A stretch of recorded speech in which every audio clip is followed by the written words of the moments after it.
Hello viewers, আসসালামু আলাইকুম। SB take বাংলায় সকলকে স্বাগতম।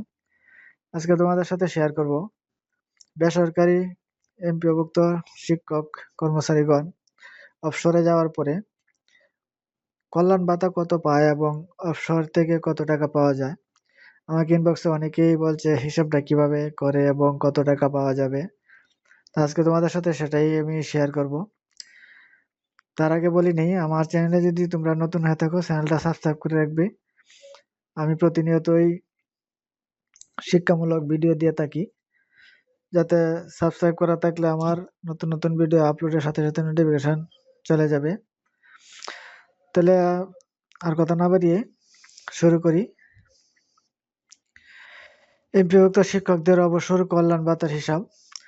কল্যাণ ভাতা সর্বশেষ মূল বেতন গুণ যত বছর চাকরি। মূলত সর্বশেষ মূল যে বেতনটা হবে সেটাকে যত বছর চাকরি করা হয়েছে সেটা দিয়ে গুণ করতে হবে। উদাহরণস্বরূপ, প্রথম কোনো শিক্ষক অবসরে যাওয়ার সময় তার সর্বশেষ মূল বেতন যদি 23,680 টাকা হয় দশম গ্রেডে, তিনি মোট 29 বছর চাকরি যদি করে থাকে, তাহলে তিনি কল্যাণ ভাতা পাবেন 23,480 গুণ 29 বছর, মানে যত বছর চাকরি করা হয় তত দিয়ে গুণ করতে হবে। তাহলে কত টাকা আসে? 6,86,720 টাকা।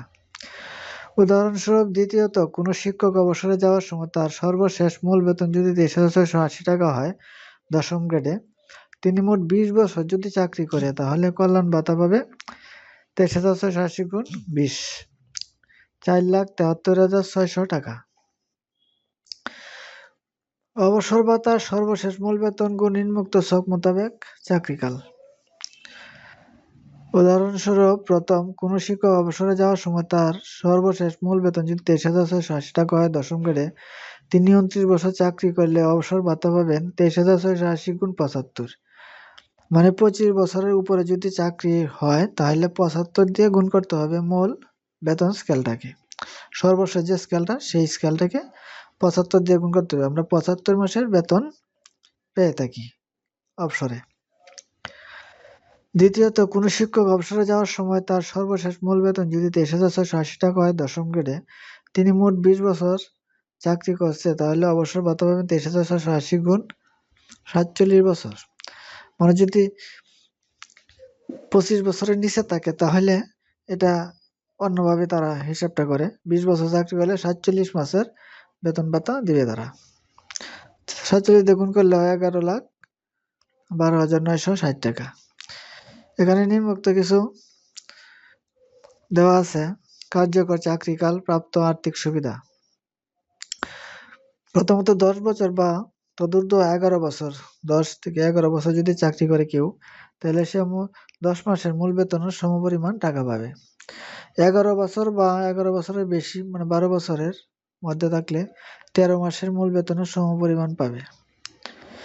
12 বছর বা তদূর্ধ্ব 13 বছরের চাকরি যদি করে থাকে, তাহলে 16 মাসের মূল বেতনের সমপরিমাণ টাকা পাবে। 13 বছর বা তদূর্ধ্ব 14 বছরের সমপরিমাণ যদি চাকরি করে কেউ, তাহলে 19 মাসের মূল বেতনের সমপরিমাণ টাকা পাবে। 14 বছর বা তদূর্ধ্ব 15 বছরের মতো যদি চাকরি করে কেউ, তাহলে 22 মাসের মূল বেতনের সমপরিমাণ টাকা পাবে।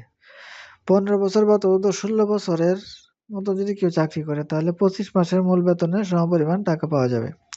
16 বছর বা তদূর্ধ্ব 17 বছরের মতো চাকরি করলে 29 মাসের মূল বেতনের সমপরিমাণ টাকা পাবে। 17 বছর বা তদূর্ধ্ব 18 বছরের মতো চাকরি করলে 33 মাসের মূল বেতনের সমপরিমাণ টাকা পাওয়া যাবে। 18 বছর বা তদূর্ধ্ব 19 বছরের মতো চাকরি করলে 37 মাসের মূল বেতনের সমপরিমাণ টাকা পাওয়া যাবে।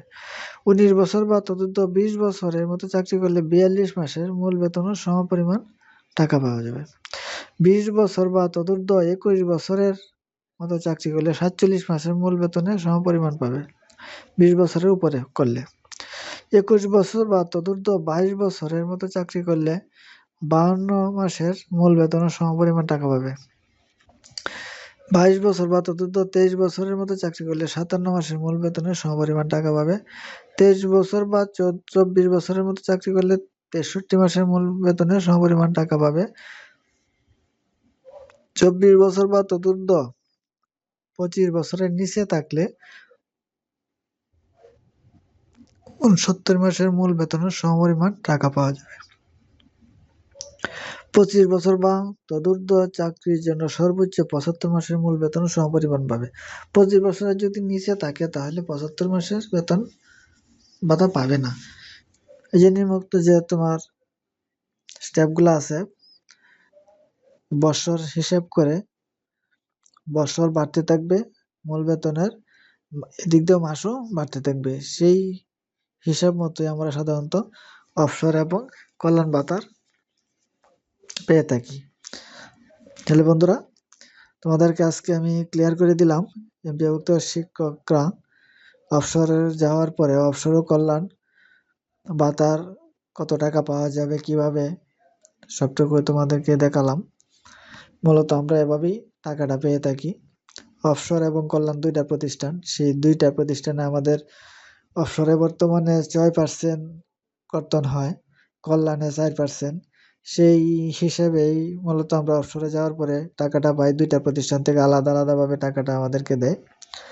তো এই যে নিয়মটা আছে, যে সিস্টেমটা, সেই সিস্টেমে আমরা মূলত টাকাটা পেয়ে থাকি। অনেকে আমরা জানি না কত টাকা পাবো, অনেকেই জিজ্ঞাসা করে, হতাশায় অনেকেই ভুগে। তাই বন্ধুরা, ভিডিওটা আজকে এ পর্যন্তই। আমার চ্যানেলে নতুন হয়ে থাকলে চ্যানেলটা সাবস্ক্রাইব করে রাখবে। ওকে, থ্যাংক ইউ, ধন্যবাদ। আজকে এ পর্যন্তই।